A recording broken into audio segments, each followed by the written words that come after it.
আজ সকাল থেকে আবারও দেশের উত্তরাঞ্চলে মেঘের আনাগোনা। গতকাল রাতে আবহাওয়ার বিরাট বড় পরিবর্তন দেখা গেছে। পশ্চিমবঙ্গের অনেক এলাকায় বৃষ্টিপাত ঘটিয়ে ধীরে ধীরে পূর্ব দিকে অগ্রসর হয়ে বাংলাদেশের ঢাকা বিভাগের পূর্ব দিকে, খুলনা বিভাগের উত্তরের কিছু কিছু এলাকায় হালকা থেকে মাঝারি ধরনের বৃষ্টিপাত হতে দেখা গেছে। এই মুহূর্তে দক্ষিণের বেশ কিছু এলাকায় আকাশ পরিষ্কার। কলকাতা থেকে শুরু করে দক্ষিণ 24 পরগনা, উত্তর 24 পরগনা এলাকা এবং এদিকে দেখুন মেদিনীপুর সবটুকু এলাকায় আকাশ পরিষ্কার অবস্থা রয়েছে। এদিকে বর্ধমান থেকে শুরু করে উত্তর নদিয়া এবং মুর্শিদাবাদ আংশিক মেঘলা আকাশ দেখা যাচ্ছে এবং এখানে দক্ষিণ দিনাজপুর, উত্তর দিনাজপুরও আংশিক মেঘলা আকাশ রয়েছে।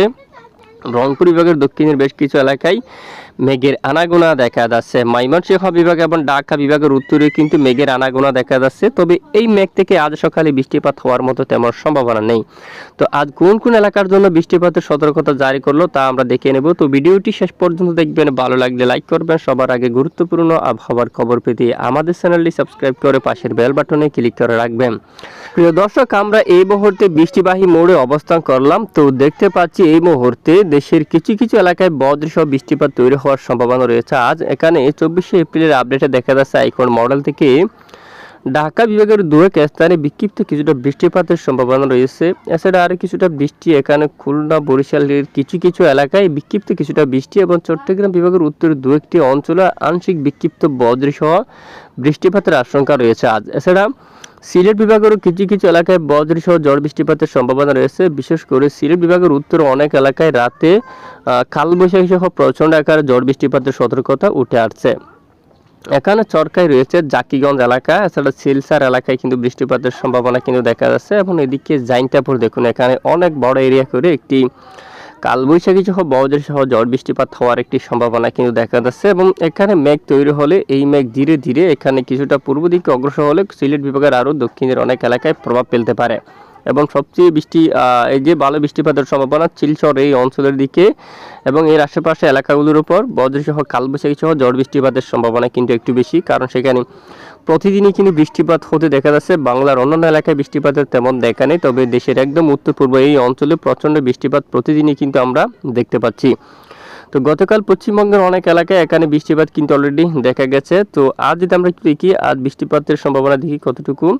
আজ একদম দক্ষিণে এখানে দেখুন আপনারা, এই যে এখানে একদম দক্ষিণের কিছু কিছু এলাকার দিকে আংশিক বিক্ষিপ্ত বৃষ্টিপাতের সম্ভাবনা কিন্তু তৈরি হতে পারে। কলকাতার দক্ষিণে এখানে দক্ষিণ 24 পরগনা বলা যায়, এছাড়া এদিকে মেদিনীপুরে এখানে কিছু কিছু এলাকায় কিছুটা বিক্ষিপ্ত বৃষ্টিপাত তৈরি হওয়ার সম্ভাবনা। এবং পাশাপাশি যে দেশের এই যে বাংলাদেশের দু একটি স্থানে বিক্ষিপ্ত বৃষ্টিপাত তৈরি হতে পারে যদি ভাগ্য ভালো হয়, যদি মহানরবের হুকুম হয়, তাহলে এখানে বৃষ্টিপাত হবে অলরেডি। এছাড়া উত্তরে যদি আমরা দেখি, উত্তরে প্রায় আকাশ আংশিক মেঘলা পরিষ্কার থাকতে পারে। বৃষ্টিপাতের কোনো ধরনের সতর্কতা কিন্তু এখনো পর্যন্ত ওঠা আসছে না।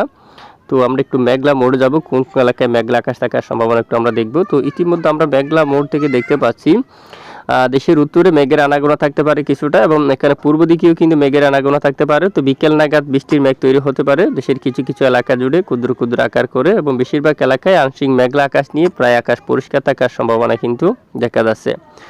তো দেখুন উত্তর পূর্ব এখানে সিলেট বিভাগের অনেক এলাকায় বজ্রসহ বৃষ্টিপাতের সম্ভাবনা রাতে দেখুন। এছাড়া বাংলার বেশ কিছু এলাকায় আকাশ মেঘলা হতে পারে রাতে। বরিশাল প্রায় 80%, এছাড়া এদিকে চট্টগ্রাম প্রায় 60%, এই যে কলাপাড়া এখানে 63% আকাশ মেঘাচ্ছন্ন হতে পারে। কুমিল্লায় প্রায় 81% পর্যন্ত আকাশ মেঘাচ্ছন্ন হতে পারে। সিলেটের উপর প্রায় যে 84%। এবং এখানে দেখুন প্রচণ্ড ঝড় বৃষ্টিপাত এবং প্রচণ্ড আকাশ মেঘলা থাকার সম্ভাবনা রয়েছে বৃহস্পতিবার আপডেটে। এবং এরপরে 25 তারিখের আপডেট আমরা আরও একটু দেখি আংশিক মেঘলা আকাশ নিয়ে, এবং বৃষ্টিপাত একটি তৈরি হওয়ার সতর্কতা কিন্তু রয়েছে। সেটি বাংলার এই যে মধ্য প্রান্ত অঞ্চলও হতে পারে, এবং দক্ষিণের অঞ্চল দিয়ে কিছুটা বিক্ষিপ্ত বৃষ্টিপাত তৈরি হয়ে এখানে উত্তরে কিছু কিছু এলাকায় কিন্তু বিক্ষিপ্ত বৃষ্টিপাত ঘটাতে পারে। এবং উত্তরে ঠিক আবারও একই এলাকায় কালবৈশাখী সহ ঝড় বৃষ্টিপাতের সতর্কতা কিন্তু উঠে আসছে। এবার আমরা দেখব তাপমাত্রা কোন কোন এলাকায় তাপমাত্রা কেমন উঠতে পারে। তাপমাত্রার আপডেট আমরা যাচ্ছি যে সর্বোচ্চ তাপমাত্রা যে একটু আমরা নজর করে দেখুন কোন কোন এলাকায় কত ডিগ্রি সেলসিয়াস। এদিকে পুরুলিয়ার দিকে যদি আমরা নজর করি তাপমাত্রা দেখুন 41 ডিগ্রি সেলসিয়াসের মধ্যে কিন্তু দেখা যাচ্ছে। এবং বর্ধমানের দিকে যদি দেখি প্রায় 42 ডিগ্রি সেলসিয়াসের মধ্যে তাপমাত্রা কিন্তু দেখা যাচ্ছে।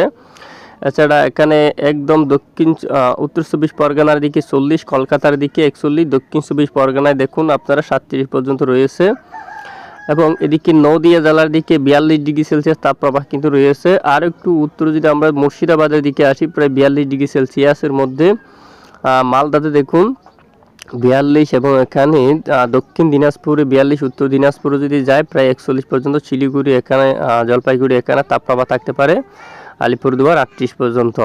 বাংলাদেশের উপর দেখি আমরা আবার রংপুর বিভাগে প্রায় 41, এবং রাজশাহী বিভাগে প্রায় 41 তাপমাত্রা থাকতে পারে, এবং মেহেরপুর, যশোর, পাবনা, ঝিনাইদহ সবটুকু এলাকায় 41-এ তাপমাত্রা থাকতে পারে। খুলনা দেখুন প্রায় 39, বরিশালে দেখুন 36, এখানে মংলা, তারপর সাতক্ষীরা, সুন্দরবনের সবটুকু এলাকায় কিন্তু তাপপ্রবাহ থাকতে পারে। এই যে দেখুন 38 ডিগ্রি সেলসিয়াস বা 39 ডিগ্রি সেলসিয়াস পর্যন্ত। এছাড়া বরিশাল বিভাগে যদি সর্বোচ্চ তাপমাত্রা দেখি একটু, এখানে দেখুন প্রায় 36 পর্যন্ত কিন্তু রয়েছে, এবং ঢাকায় 35 পর্যন্ত তাপমাত্রা থাকবে। ময়মনসিংহ বিভাগে এখানে থাকতেছে প্রায় যে 40 পর্যন্ত। সিলেট বিভাগের দিকে প্রায় 33 পর্যন্ত তাপপ্রবাহ থাকবে। কুমিল্লার দিকে 36 পর্যন্ত, এবং ঢাকা বিভাগের অনেক এলাকায় এখানে দেখুন যে চট্টগ্রাম বিভাগের অনেক এলাকায় প্রায় 35 ডিগ্রি সেলসিয়াস পর্যন্ত। মহেশখালীর দিকে 34, এবং চট্টগ্রাম বিভাগের উপর সবচেয়ে কম তাপপ্রবাহ থাকছে। তবে রোদের কিরণ অনেকটাই বেশি তীব্র। আমরা এই মুহূর্তে তীব্র গরম কিন্তু দেখতে পাচ্ছি বেশ কিছু এলাকায়। চরমভাবে সতর্কবার্তা কিন্তু দেওয়া হয়েছে ওয়েদার মডেল থেকে। ইতিমধ্যে দেখুন আপনারা তাপমাত্রা যে আপডেট উঠে আসছে, এখানে প্রচুর গরম। বরিশালের সবটুকু এলাকায় লাল অ্যালার্ট, এখানে রেড অ্যালার্ট কিন্তু দেখা যাচ্ছে। লালমোহন, বরিশাল, মতিরহাট সবটুকু এলাকায় রেড অ্যালার্ট। এখানে দেখুন মঠবাড়িয়া, কলাপাড়া। তো আপনারা জানাবেন গরম কেমন আপনাদের এলাকায়, অবশ্যই কমেন্টসে জানাবেন। এছাড়া শিবনগর থেকে দেখুন এখানে সবটুকু এলাকায় প্রচণ্ড গরম, গুমট গরম থাকতে পারে। রেড অ্যালার্ট কিন্তু জারি করা হয়েছে। সাতক্ষীরার দিকে রয়েছে। খুলনা বিভাগের অনেক এলাকায় দেখুন রেড অ্যালার্ট কিন্তু জারি করা হয়েছে গরমের। এছাড়া মাদারীপুর এখানে কিন্তু রেড অ্যালার্ট কিন্তু রয়েছে মডেল থেকে। এছাড়া পিরোজপুর, ঢাকা, কাপাসিয়া, এছাড়া কিশোরগঞ্জ এই সবটুকু এলাকায় লাল সতর্কতা কিন্তু রয়েছে। ময়মনসিংহ, মাদান এখানে সমস্ত এলাকায়, এবং লাখাই, আমবাসা দেখুন এখানে গরম অনেকটাই বেশি, এবং এখানে হলুদ সতর্কতা রয়েছে কুমিল্লা, সেনবাগ, পরিচিত উপজেলা, চট্টগ্রাম বিভাগের উপর। এখানে কিন্তু গরম কম না, অনেকটাই গরম কিন্তু দেখা যাচ্ছে। কলকাতা এখানে দেখুন আপনারা, এখানে রেড অ্যালার্ট রয়েছে। দক্ষিণ 24 পরগনা এলাকাতে কিন্তু রেড, উত্তর 24 পরগনাতে কিন্তু অলরেডি রেড অ্যালার্ট কিন্তু জারি করা হয়েছে এখানে কলকাতায়, এবং হালদিয়া এখানে দেখুন আপনারা, ঝাড়গ্রাম এই সমস্ত এলাকায়। তারপর এখানে এই যে খড়গপুর থেকে মেদিনীপুর, এখানে সব এলাকায় কিন্তু রয়েছে। কোলাঘাট, বর্ধমান, এখানে আরামবাগ সবটুকু এলাকায়, বাঁকুড়া দেখুন, পুরুলিয়া এখানে কিন্তু মূলত হলুদ সতর্কতা কিন্তু রয়েছে। এখানেও গরম অনেকটাই বেশি থাকতে পারে।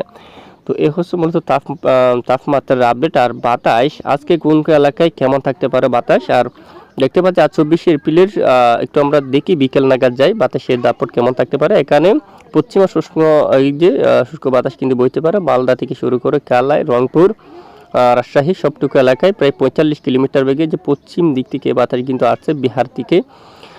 এখানে এই যে প্রায় 43 কিলোমিটার পর্যন্ত দমকা জোড়া বাতাস কিন্তু থাকবে। এবং উত্তরে দেখুন এখানে জোড়া বাতাস বাড়বে বিকেল থেকে শিলংয়ের দিকে, এবং শিলং এই অনেক স্থানে, এখানে গুয়াহাটি, শিলং, এবং এদিকে দেখুন গোলাপাড়ার দিকে, তারপর এখানে ডুবুরি, টুরা এইসব এলাকায় কিন্তু জড়ো বাতাসের মাত্রা অনেকটা বৃদ্ধি পাবে। এখানে দমকা জড়ো বাতাস বইবে। বাংলার উপর তেমন নেই, তবে রংপুর এবং রাজশাহী বিভাগের উত্তরে অনেকটা জড়ো বাতাস কিন্তু দেখা যাচ্ছে। আর এদিকে দক্ষিণের উপকূলীয় অঞ্চলে বাতাসের গতিমাত্রা থাকতে পারে প্রায় 34-35 কিলোমিটার পর্যন্ত সর্বোচ্চ, এবং খুলনা, বরিশালের উপর প্রায় 37 কিলোমিটার পর্যন্ত। তো এ হচ্ছে আজকের রিপোর্ট। এতক্ষণ সঙ্গে থাকার জন্য ধন্যবাদ।